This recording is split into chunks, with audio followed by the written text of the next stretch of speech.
네, 어제 본문과 오늘 본문이 설교하기는 가장 좀 어려운 본문입니다. 왜냐하면 본문에서 어떻게 살아야 될지 그냥 구체적으로 이미 잘 나와 있기 때문입니다.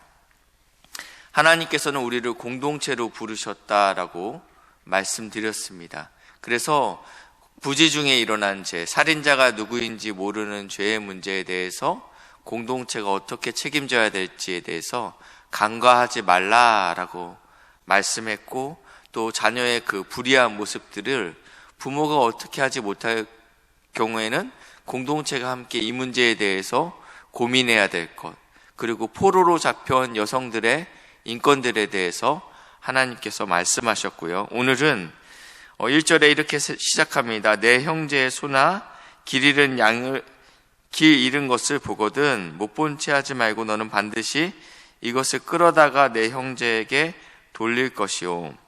출애굽기 23장 4절 5절 말씀에도요, 같은 내용이 있는데 거기에는 내 형제라고 표현되어 있지 않고 내 원수, 너를 미워하는 자라고 표현하고 있습니다.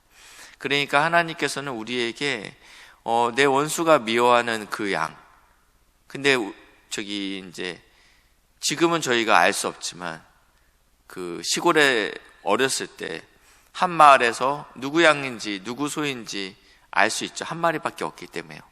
집에 소를 몇 마리씩 키우는 집도 있겠지만 대부분은 저희 아버지도 학교 끝나고 돌아오면 하는 일이 그 여물 먹이는 일, 아니면 소 끌고 가서 산에다가 묶어놓고 소 밥 주는 일들을 했다고 하더라고요. 그러니까 그 당시에, 이 당시는 더 심했을 거라고 생각하는데, 집에 소가 있다면 굉장히 부자인데 그 소나 양이 길 잃은 것을 보거든 못 본 채 하지 말고 반드시 그 주인에게 돌려주라라고 이야기하고 있습니다.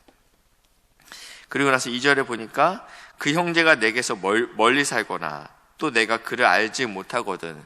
그럴 수 있잖아. 양에게 이렇게 어떠한 이름이 있는 게 아니기 때문에 우리가 그 양의 주인을 알 수 없죠. 그럴 경우에는 그 양을 네 형제가 찾기까지 내게 두었다가, 이제 분실물을 찾기 위해서, 아니면 잃어버린 소를 찾기 위해서 찾아다니지 않겠습니까?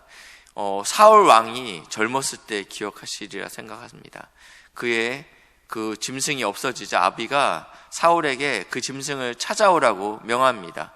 그래서 찾기까지 찾으러 다니다가 못 찾으니까 어떻게 해요? 사무엘 선지자를 찾아가죠. 그러니까 그 당시에 이 짐승이 한 마리가 굉장히 중요했다라는 것들에 대해서 우리가 알 수 있습니다. 그래서 반드시 그 짐승을 찾기 위해서 온 동네 방네를 이렇게 돌아다닐 그 사람을 위해서 일단 집에 보관하라고 말씀하고 있습니다. 3절은 낙이라도 그리하고 의복이라도 그리하라. 형제가 잃어버린 것이 어떤 것이든지 내가 얻거든 다 그리하고 못 본 채 하지 말 것이며, 이런 것들을 못 본 채 하지 말라. 4절, 내 형제의 낙이나 소가 길에 넘어진 것을 보거든 못 본 채 하지 말고 너는 반드시 형제를 도와 이것들을 일으킬 것이다 라고 말씀하고 있습니다. 오늘 1절부터 4절까지 반복되는 문구가 있는데 못 본 채 하지 말라라고 표현되고 있습니다. 3번 등장하죠. 그러니까 보이는 것이 은사인 것입니다. 그러니까 못 봤으면 상관없는데 봤으면 도와줄 것을 명령하고 있습니다. 일상 가운데 하나님께서 일상 가운데 우리의 이웃들의 어려움들을 우리에게 보게 하셨다라는 것은, 이것은 도와주라는 의미가 있다라는 것입니다. 이것은 모든 불신물에도 적용되지만 우리의 도움이 필요한 모든 연약한 자들에게, 우리의 이웃들에게 사랑하는 우리 귀한 동역자 여러분들께서 그들을 도우시는 복된 은혜가 있길 주님의 이름으로 축복합니다. 5절에는요, 여자는 남자의 의복을 입지 말 것이며 남자는 여자의 의복을 입지 말 것이다. 5절부터는 해석하기가 굉장히 좀 난해합니다. 어떠한 패션에 관련된 것들을 주님께서 이야기하셨다라고 생각하지 않습니다. 이건 특별히 주석학자는 이렇게 표현하고 있어요. 이교들의 의식에서 그 남성이 여성의 옷을 입고 이교들입니다. 그 제단에서 어떠한 성 역할에 변화가 있을 때 그 안에서 일어나는 음란함들, 동성애들에 대해서 경고하고 있다라고 주석학자들은 이야기하고 있습니다. 이러한 모든 것들이 가증하다라고 이야기하고 있고요. 길에 가다가 나무에나 땅에 있는 새의 보금자리에 새 새끼나 알이 있고 어미의 새가 그 새끼나 알을 품고 있는 것을 보거든 어미새와 새끼 새를 아울러 취하지 말고 어미는 반드시 놓아주고 그 새끼만 취하여라. 그리하면 내가 복을 누리고 장수하리라. 우리 한국 속담에 이런 속담이 있습니다. 꿩 먹고 알 먹고. 그러니까 이 두 가지를 다 같이 취한다라는 거죠. 이 속담의 유래를 보니까 포수가 이렇게 사냥하러 나왔다가 이 꿩이 도망가지 않는 것을 보게 됐어요. 그래서 유심히 왜 안 도망가나 하고 살금살금 다가가는데 꿩이 그래도 도망가지 않고 있는 걸 보니까 알을 품고 있는 거예요. 네, 그래서 두 가지를 다 택했다. 그래서 정말 너무 기쁜, 한꺼번에 두 가지를 다 취했으니까요. 그랬을 때 쓰는 표현인데요. 근데 주님께서는 그러지 말라라고 이야기하고 있습니다. 그러면서 어떠한 외국에서 나가서 이렇게 낚시를 하고 이렇게 그러면 우리나라도 그런 법이 있다고 하더라고요. 이렇게 일정 크기가 되지 아니하면 이것들을 놓아주는 법. 그리고 이제 이렇게 개가 알을 품고 있으면 또 놓아주기도 하고, 네, 이 자연을 보존하고자 하는 하나님의 뜻이 이 안에 있다. 멸종을 우려하는 하나님의 뜻이 있다라고 표현하고 있습니다.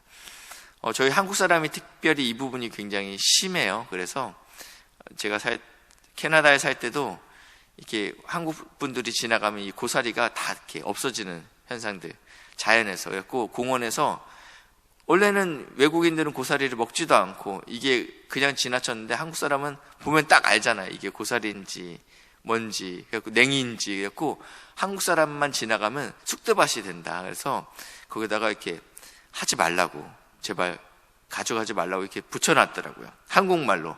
그 다음에 밑에는 중국말로 이렇게 붙어져 있어요. 그래갖고 한국 사람이 캐니까 중국 사람이 이거 뭐지? 이거 먹어도 되는 거나 보다. 그래서 따라서 한다라는 거예요. 그래갖고 다 캐간다고 하는데. 그러면 안 된다라는 것입니다. 적당히 하라. 하나님께서 취하지 말라고 하지 않았어요. 취하라. 근데 이렇게 멸종시키듯이 다 이렇게 취하지 말라라고 이야기하고 있습니다. 그리고 내가 8절입니다. 내가 새 집을 지을 때 지붕 위에 난간을 만들어 사람이 떨어지지 않게 하라. 그 피가 내 집에 돌아갈까 하노라. 하나님 굉장히 섬세하신 분이에요. 이런 거 읽으면 되게 이렇게 재밌는데, 하나님 굉장히 사람을 보호하시고 지키길 원하신다. 그래서 어떻게 이해해야 될까요? 대피로에다가 물건을 적재하는 것들 하나님께서 원하시지 않는다라는 것이에요. 우리가 살고 있는 아파트 공동 베란다가 있는데 거기에다가 내 물건들을 이렇게 쌓아놔서 정작 화재가 났을 때 이 일로 인해서 사람들이 대피하지 못하게 하면 이것은 또 문제가 있겠죠. 아파트를 짓는데 철근을 빼먹으면 이것도 문제가 있는 거예요. 그리고 세금을 내야 되는데 탈세를 하는 것들 문제가 있는 거고, 종업원을 고용하는데 마땅한 월급을 주지 않는 것들 하나님이 싫어하시는 거고, 그리고 또 외국인 노동자들에 대해서 적당한 대우를 해주지 않는 것들 하나님께서 원치 않는 거라고 이야기하고 있다는 것입니다. 하나님께서는 그러니까 우리의 일상에 대해서 굉장히 관심이 많으십니다. 그리고 우리를 굉장히 사랑하십니다. 그래서 약자를 위하고 그 사회의 그런 어려운 것들을 공동체적으로 책임질 것들에 대해서 계속적으로 이야기하고 있습니다. 9절과 10절 그리고 11절 말씀을 지금 현대 이 땅에서 우리가 어떻게 적용해야 될지 어렵습니다. 저도 굉장히 아침부터 계속 하루 종일 이 부분에 대해서 묵상하고 주석가들의 이제 책들을 함께 참고했지만 한 주석가가 이렇게 썼습니다. 이유는 모른다. 그러나 신뢰한다. 이 명령을 하신 분이 누구라는 거예요? 하나님이시기 때문에 여기에 대해서 신뢰한다. 그러면서 옷도 하나님의 영광을 위해서 입어야 된다라고 이렇게 쓰여 있더라고요. 왜 저기 어떠한 옷을 내 취향껏 입는 건 내 자유 아닌가? 그리고 양털과 배실로 섞어 짠 옷을 입는 것은 내 자유 아닌가? 여기에 어떤 윤리적인 이유가 있지? 우리는 모른다. 그렇지만 이 명령을 하신 하나님을 신뢰한다. 그래서 내가 먹든지 마시든지 무엇을 하든지 하나님의 영광을 위해서 입고 쓰고 살겠다라고 고백하고 있더라고요. 오늘 말씀하신 분은 하나님이시고 그 하나님은 인간의 연약함들에 대해서 그리고 연약한 지체들에 대한 관심이 지대하신 분이십니다. 심지어 사람에게뿐만 지대하신 것이 아니라 자연과 환경에 대해서도 지대하십니다. 네. 인간의 욕심으로 인해서 이 지구가 아파가고 있다라고 이야기하고 있어요. 그렇죠? 지구의 시기가 얼마 남지 않았다라고 이야기하고 있는데 하나님께서는 우리에게 탐욕하지 않은 것들에 대해서 말씀하셨습니다. 오늘 이 말씀을 기억하시면서 또 기도하시고 돌아가시는 복된 은혜가 있길 축복합니다. 기도하시겠습니다. 하나님, 이웃과 원수의 어려운 상황을 우리에게 보이셨다면 우리가 그들을 섬기고 또 사랑을 표현할 수 있도록 은혜를 부어 주시옵소서. 하나님, 우리에게 많은 것들을 말씀하셨는데 마음 가운데 기억나는 것들, 생각나는 것들을 살아낼 수 있는 은혜를 부어 주시옵소서. 감사드리며 예수님의 이름으로 기도했습니다. 아멘.